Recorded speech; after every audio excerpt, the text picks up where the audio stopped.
তারিখ 24/9/2018 নয়াচাতুর্য সরকারি প্রাথমিক বিদ্যালয়ের একজন শিক্ষিকা যে ক্লাসরুমে গার্ড হিসেবে পড়ল সেই রুমটা অন্যান্য ক্লাসরুমের চাইতে অনেক বড় ছিল। এখানে 200 ছাত্রছাত্রী অবস্থান করছিল।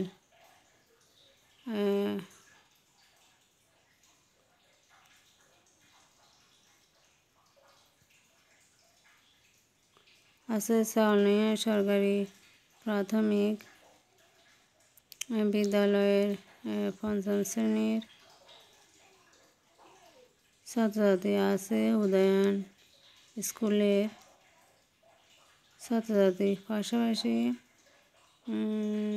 ছাত্রছাত্রী এদের বসানোর কারণে গিজ গিজ করছে, গুনগুন করে। ছাত্রছাত্রীরা একে অন্যের সাথে কথা বলে।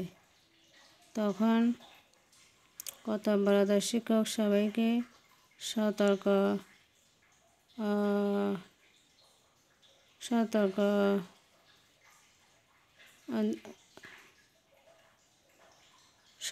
করে, মুখ দিয়ে জোরে শব্দ করে সব ছাত্রছাত্রীকে পরীক্ষার খাতা দেওয়া হলো।